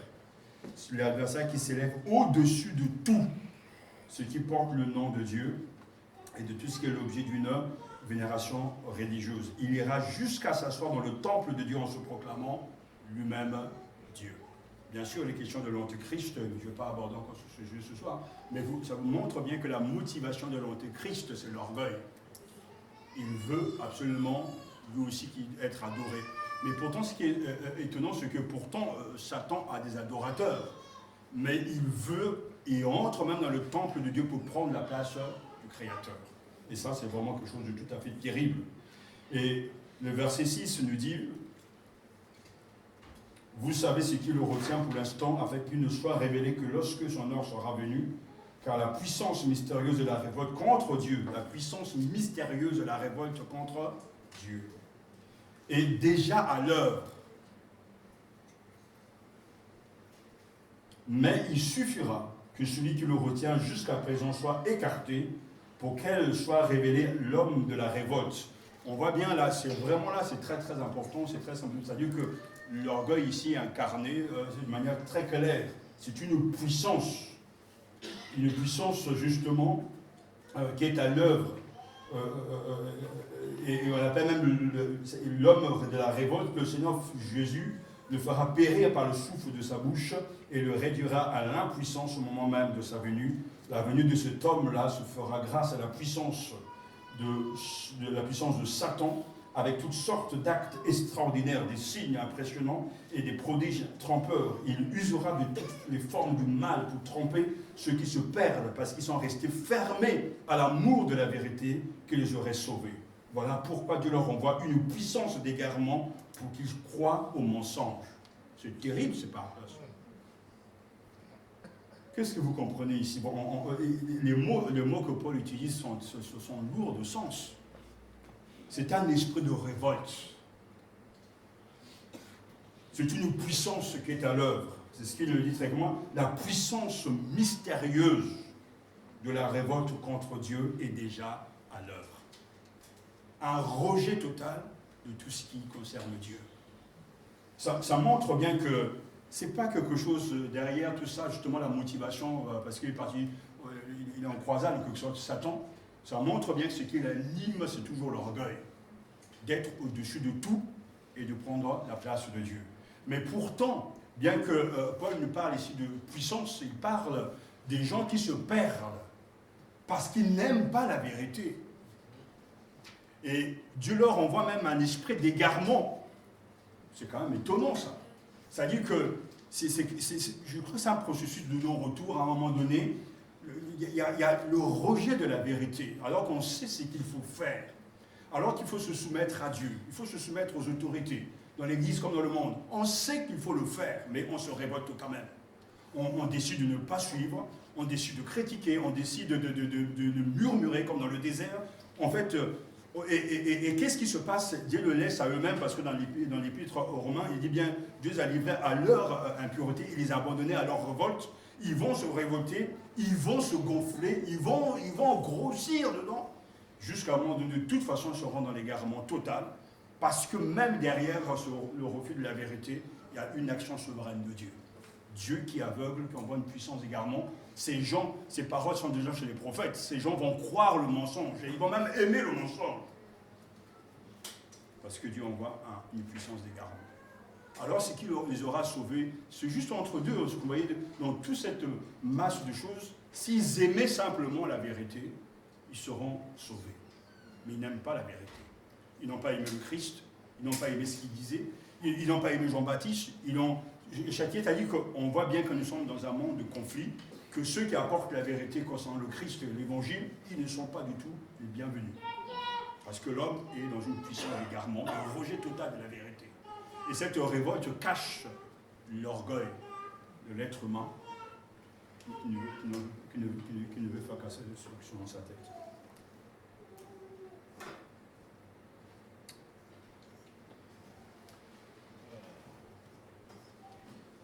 Oui. Est-ce que humainement c'est possible de discipliner, enfin, je dirais, c'est pas le terme, mais discipliner son orgueil? C'est-à-dire le réduire? Moi, je crois que chaque acte d'obéissance à Dieu diminue le moi. À chaque fois qu'on obéit à Dieu, le moi diminue.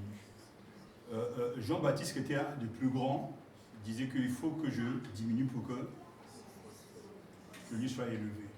Et pourtant, c'était un homme grand. Mais pourquoi? Parce que le moi en dedans de nous, il est tellement puissant. Il y a plusieurs formes. Mais à chaque fois, c'est pour ça que je dis qu'à chaque fois que j'obéis à Dieu en priant, en lisant, en donnant ma dîme fidèlement, le moi diminue. Mais en fait, il y aura toujours une partie de moi d'orgueil au-dedans de nous. Et qu'à chaque fois, ça sera un combat au quotidien. Mais je crois que plus on avance dans l'obéissance, et plus on ressemble à Jésus, et plus on est agréable au Seigneur. Et que quelquefois, les choses pour lesquelles les gens vont s'enorgueillir ne sont pas identiques aux autres. Il y a des gens vraiment qui vont s'enorgueillir pour des choses matérielles, physiques, mais d'autres, c'est des choses peut-être spirituelles, mais d'un autre niveau. Parce que le fait de parler d'orgueil ne veut pas dire que le chrétien n'est pas un être fier. D'ailleurs, même Paul dira que je m'enorgueillis. Mais, et en même temps aussi, il part dans l'engagement de la fierté, de la fierté de l'évangile. Donc il y a une fierté, mais une fierté, je dirais, équilibrée, parce que quand on dit je suis fier de l'évangile, c'est que la grâce de Dieu a travaillé derrière. Il reconnaît la source de cette manifestation. Alors que si on regarde aujourd'hui, des fois, les gens qui ont, ou les pasteurs guillemets, qui ont des dons miraculeux, qui vont faire des miracles, voilà, j'ai la foi, j'ai déplacé ça par la foi. Mais c'est Dieu qui est derrière. Et que toute la gloire doit revenir à Dieu. Mais souvent, ils aiment bien coller leur nom, mettre leur photo par-ci, par-là. Donc, c'est devenu des célébrités, quoi. Des stars. Ça, c'est aussi une forme d'orgueil, cette mise en avant de soi-même à la place de Dieu. Sauf quand dans l'état d'esprit qui nous pousse à le faire. Quand je dis, par exemple, je suis fier de l'évangile, ce que derrière, il y a 99,9% de la grâce de Dieu qui fait que je suis arrivé là. Ça n'a rien à voir. Donc en fait, je ne vole pas la gloire de Dieu. Mais il y a une fierté d'être chrétien. Il y a une fierté d'appartenir à Jésus-Christ. Et ce n'est pas parce que le monde propose des choses que nous, on doit refuser cette fierté liée à l'évangile. C'est-à-dire qu'on pas justement parce que c'est un mot que je utilise, quand on dit par exemple, je suis fier de l'évangile, bien, il se glorifie de l'évangile. C'est parce que lui-même, dans le langage qu'il utilise, il reconnaît que le statut qu'il a est plus grand que ce qu'il y a dans le monde. Par exemple, aujourd'hui, c'est tellement facile d'arriver de dire, voilà, vous faites quoi comme métier? Moi, je suis professeur de maths, ingénieur, je suis pilote, je suis médecin, je suis avocat, architecte. C'est ça que ton père fait? C'est bien, waouh, il fait partie de l'élite, quoi. Il arrive, qu'est-ce qu'il fait ton père? Il est pasteur. Ah bon? C'est pas les mêmes valeurs, c'est pas la même réaction. Bien que dans le milieu intellectuel, le théologien a de la valeur. Mais parmi le peuple, c'est souvent mal pris. Mais Paul, lui, qui était un homme intelligent, comme souvent bien des théologiens sont hyper intelligents et qu'ils ont choisi, parce que Dieu les a choisis, de faire ce travail de Dieu, quand Paul arrive à dire « j'aurais pu, en tant que judaïsant, né romain, faire tout ce qui était possible dans le monde, j'aurais réussi, mais je suis fier d'avoir été choisi pour être le porte-parole de Dieu. » Donc en fait, la fierté n'a pas le même sens, n'a pas le même contenu que celui qui est fier de ses diplômes. Lui, il est fier d'avoir été choisi. Et quand il sait qu'il y a un autre monde qui est plus important, alors il peut dire, voilà, je suis vraiment fier de l'évangile, je suis fier d'être pasteur. Mais cette fierté, on n'arrive pas à la remonter dans le milieu parce que du coup, ouais, mais les pasteurs, genre, ils sont pauvres, mais c'est pas vrai. Ce sont des gens qui apportent la richesse et qui peuvent changer le monde. Vous prenez un mathématicien, prix Nobel de mathématiques, prenez un pasteur qui prêche l'évangile. Qui de deux peut changer le monde? Les deux peuvent changer le monde. L'un à court terme, l'autre éternellement. Surtout que les pasteurs, leur descendance, il y a des traces dans la descendance de bénédiction. Tout à fait aussi. Mais étant donné que le message qu'on apporte, c'est un message éternel, ça ne finit pas. Alors que le mathématicien, s'il devient chrétien, ben, il sera utile au monde, il sera utile aussi pour le Seigneur. C'est une bonne chose. Et Dieu partout a des cadres, Dieu partout. Tout à l'heure, je vous parlais de politique, comme au Brésil, c'est un ancien pasteur baptiste pentecôtiste, néo-pentecôtiste d'ailleurs, qui est devenu président, mais qui a remercié le Seigneur. Il y a eu cette tentative aussi aux élections avec Mme Clinton. On a dû d'ailleurs le remplacer depuis parce que je crois qu'on n'a plus gagné, mais bref. Et ça, c'est une autre histoire. Mais c'est simplement ce que quand on est dans un bureau, par exemple, vous êtes menacé, voilà, oui, bon, écoutez, on est en train de réfléchir, savoir si on vous garde ou pas, etc. Bon, parce que là, bon, vous allez prier le dimanche, vous voyez, bon, vous êtes là, non, mais je peux en fait s'arranger, hein. Vous gardez son boulot. Alors être capable de dire non, monsieur, je vous respecte, mais je suis chrétien, je dois le prier. Si cette fierté-là sera récompensée. Mais vous êtes des perdants dans le monde. Vous perdez une promotion. Vous perdez un job. Mais vous gagnez le ciel. Et c'est pour ça que je crois qu'il y a aussi, il faut remettre en ordre la fierté chrétienne. Il y a des gens qui se cachent et disent, je suis comme tout le monde, il va dire. Okay.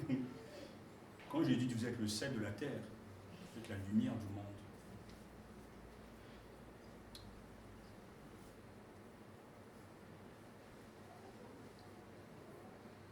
L'orgueil et l'amour de soi. L'apitoiement sur soi-même. Oh, je ne suis pas... Personne ne m'aime. Je suis né dans une mauvaise famille. Ça m'arrive qu'à moi. C'est encore la jouissance de moi. Et derrière le moi, c'est toujours l'orgueil qui ne veut pas accepter. Donc l'orgueil et l'amour de soi. Être orgueilleux, cela veut dire suivre sa propre voie en faisant ce que l'on veut, comme Adam et Ève, pour donc résumer, l'on fait en mangeant du fruit de l'arbre défendu, c'est exiger que ma volonté soit faite. Et non pas que ta volonté soit faite. Si nous sommes capables de reconnaître que notre nature orgueilleuse détruit notre esprit, il faut alors faire demi-tour et pratiquer la vertu opposée, l'humilité qui est souvent considérée comme la vertu principale. Il m'arrive vraiment de me poser la question si vraiment il y aura des gens au ciel. Franchement, honnêtement. Parce que ce que je vois dans les églises, je me dis, mais si réellement l'évangile c'est ça, mais combien de gens y aura-t-il au ciel? Et puis à un moment donné, ça m'a rattrapé, dit, mais c'est par grâce que nous sommes sauvés. Oh, merci Seigneur. Parce que, mais les gens, ils s'aiment. Mais on s'aime. On se bat pour nous.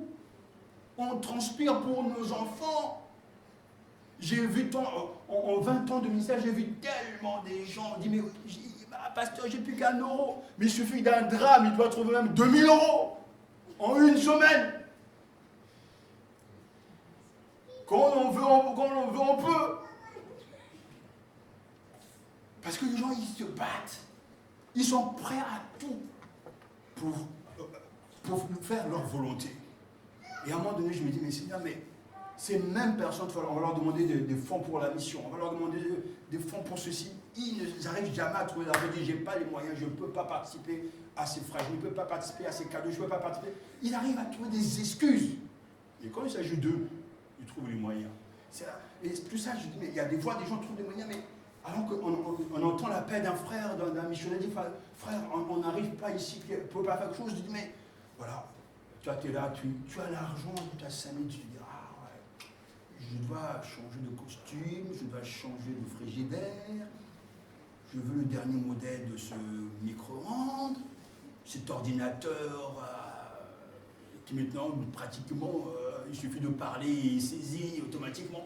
C'est ça que je veux. Alors que tu as un ordinateur qui marche, tout marche, le frigidaire marche très bien.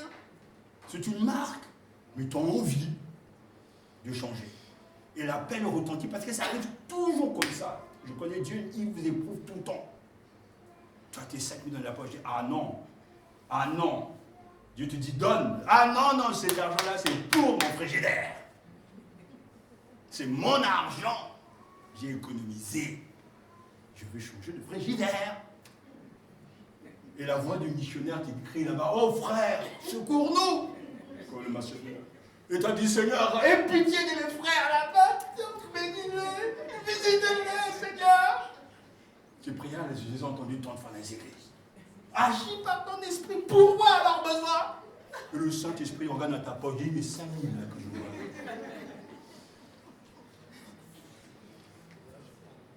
En fait, tout ça, ça ne sert à rien. Parce que l'orgueil est où? Parce qu'on croit que tout ça nous appartient. Alors que lorsqu'on donne sa vie au Seigneur, rien ne nous appartient. Nous ne sommes que des gérants, des gestionnaires. Mais le problème, c'est qu'on n'arrive pas à se convaincre que rien ne nous appartient. Le temps que tu as n'est pas à toi. Le corps, ce n'est pas à toi. L'argent, ce n'est pas à toi, ce n'est pas ton intelligence. C'est Dieu qui t'a donné l'intelligence. Les enfants, ce ne sont pas à toi. J'ai vu tellement de gens se battre pour leurs enfants, se battre. Il y a un décès, ils trouvent des choses incroyables.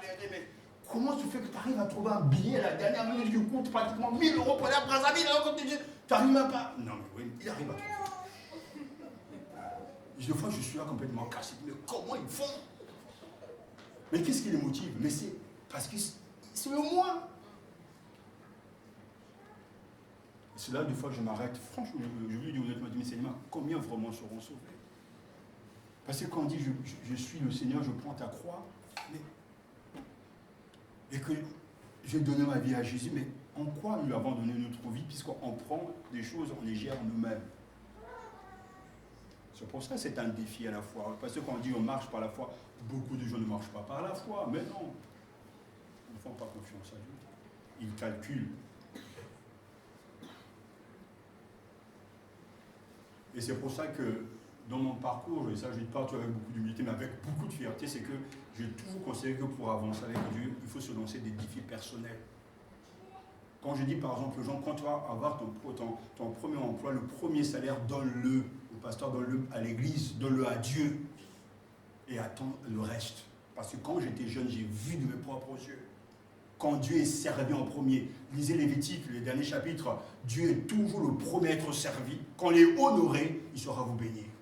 Parce que c'est un défi à la fois. Alors il y a des pasteurs qui vont dire, ouais, il faut être raisonnable. Je n'écoute jamais ces pasteurs-là parce que je sais très bien à quel niveau ils sont. Il y a des pasteurs en Afrique, j'ai vu, qui savent ce qu'est se porter la croix. Mon grand-père portait la croix de la souffrance, mais dans la gloire maintenant. Parce qu'il y a des vrais pasteurs qui sont capables de donner tout, vraiment tout. Même aux États-Unis, même en France aussi. Mais il y a d'autres qui calculent et qui font passer ça pour un peu plus de sagesse alors qu'ils ne veulent pas mourir à eux-mêmes, à leur confort. John Stott, qui est un modèle, c'est ça qui est remarquable. Il a écrit beaucoup de livres, mais il a laissé son testament, tous les royalties, donc les fruits des ventes des livres seront donnés aux missions. Il a ouvert des missions en Afrique pour distribuer des livres, des bibles pour des pasteurs qui sont plus pauvres. Il a distribué ses biens. C'est ça qu'on appelle être au service de Dieu. Et c'est là où des fois je dis, Seigneur, combien seront sur le vrai?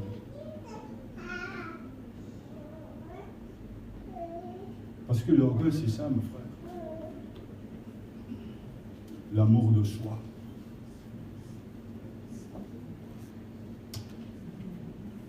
Alors l'humilité est donc au contraire de l'orgueil. L'humilité, c'est la vertu par excellence. Si on veut vaincre l'orgueil, il faut vraiment venir à l'église comme le PAG, dit Seigneur, pas apaiser envers moi, c'est un pécheur. Et ne même pas oser. Ça dit que être dans un état d'humilité, d'être capable, même quand on est intelligent, même quand on sait entendre la voix de l'autre, on sait être capable d'écouter le conseil que l'on donne. Je vois qu'il y a beaucoup de gens qui sont oui, ils savent tout. On ne peut pas les conseiller, ils savent tout, ils décident eux-mêmes, ils ont plus de sagesse, ils connaissent mieux la Bible que nous. En fait, ils sont eux-mêmes appelés et en même temps pratiquants appelés, donc en fait, je ne les comprends pas pourquoi ils sont là. Et je n'ai pas grandi comme ça avec mes pasteurs, jamais j'ai été comme ça. Quand j'avais un problème, j'allais voir mon pasteur et il était toujours prêt à m'écouter pour me conseiller. Je savais que ce qu'il disait venait de Dieu et c'est comme ça que j'ai grandi. Mais les temps ont changé.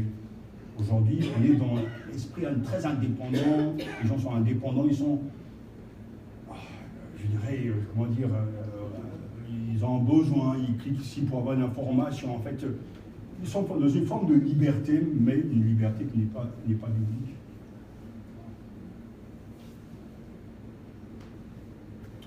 Tout ce que je vous dis, vous pouvez ne pas l'accepter.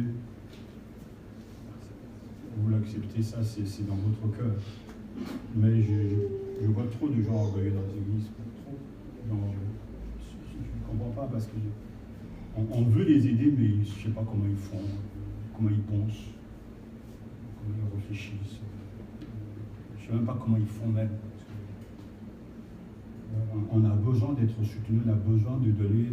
Je suis malade, je vais voir mon docteur David, parce qu'il y a la connaissance, c'est son don.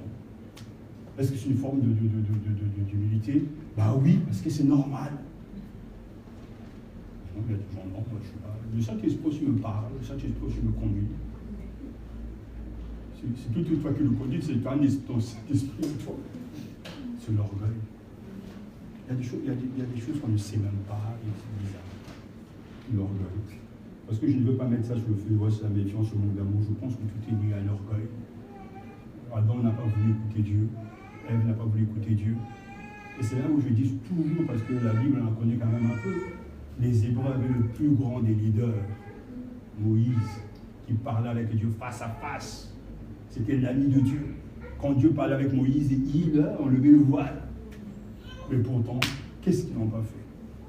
Ça n'a rien à voir avec le leader, tout à voir avec le cœur de l'homme. L'orgueil va être arraché. Alors, je ne veux pas vous conseiller en vous disant qu'il faut prier. Parce que ça, c'est la voie rapide, ça, l'express. On dit, on va prier, Dieu va nous aider. Non. Il faut dès maintenant répertorier justement tous ces cas, tous ces dossiers-là, tous ces cas où l'orgueil se manifeste. Et puis enlever ça au fur et à mesure. Je ne me soumets pas à l'autorité de mon patron, j'arrête ça. Je ne me soumets pas à l'autorité de Dieu en venant à l'église à l'heure parce qu'on me le dit, j'arrête ça. Je ne me soumets pas à l'autorité du Seigneur qui me dit de respecter le jour du sabbat, j'arrête ça. Parce qu'il ne s'agit pas de prier pour se cacher dans la prière. Il s'agit d'arracher, de faire. Sinon, ça ne sert à rien. Sinon, dans 10 ans, si Dieu nous garde, nous serons encore dans d'autres salles avec plus de gens et on parlera toujours des mêmes choses. On n'aura pas avancé. Il faut se faire violence et l'orgueil. Pendant que je vous parle de lui, moi-même à l'intérieur, je dois le combattre. Il y a quelque chose qu'on fait toujours en tant que prédicateur, que j'ai toujours fait. Bien que je sais que cela m'a appelé, que les gens le savent, même dans le pays, les gens le savent. À chaque fois, tout le temps, avant de prêcher, je me mets toujours devant Dieu, pour moi-même. Et quand je finis de prêcher, je me mets toujours devant Dieu pour me demander, Seigneur, si j'étais à gauche ou à droite, alors toi tu sais, tu sauras me rendre meilleur pour la prochaine fois. Je me tiens toujours dans ce sentiment d'humilité parce qu'on est au service d'un maître et c'est à lui que nous devons rendre des comptes. Et je pense que si on venait à l'église du Seigneur, est-ce que mon culte t'a plu? Est-ce que ce temps de louange t'a été agréable? Est-ce que tu as été satisfait de ma manière de conduire la prière? Est-ce que tu as été satisfait de ma manière de donner? Si vraiment on cherche toujours son regard, son admiration, ses paroles, beaucoup de choses vont changer.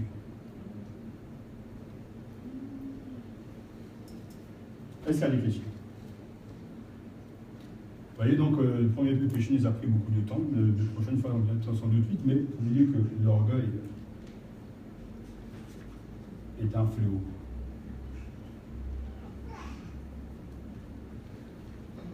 J'avais aussi noté que les personnes fières offensent Dieu par leur propre estime. Elles offensent les autres. Elles s'illusionnent sur elles-mêmes. L'illusion peut aller jusqu'au point où quelqu'un s'imagine être invulnérable.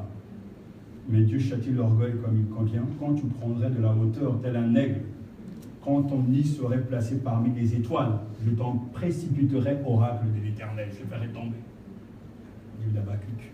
Ceci pour vous dire que j'ai vu aussi dans l'église, il y a des gens, mais aujourd'hui c'est fini pour moi, donc il y a des gens qui pensent qu'ils sont indispensables. Ils disent toujours sans eux on ne peut rien faire. Il y a des gens qui vont me menacer parce qu'ils vont donner plus de dîmes, plus d'offrandes. J'ai vécu à Évry, où quelqu'un va faire quelque chose de mal, me dit voilà, puisque je donne 3 000 € par mois, donc vous devez aller dire non. On ne peut pas m'acheter comme ça. C'est-à-dire qu'il y a des gens qui pensent qu'ils sont indispensables et ils peuvent tout faire. Mais sachez-le que nul n'est indispensable, parce que l'Église ne repose pas sur quelqu'un.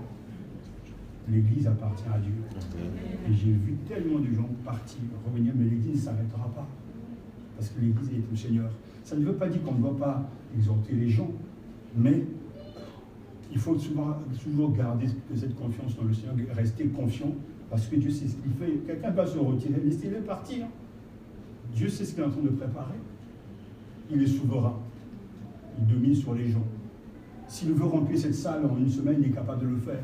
S'il ne veut pas le faire, il ne le fera pas non plus, il restera souverain. Ce qui est important, c'est que nous lui faisons confiance.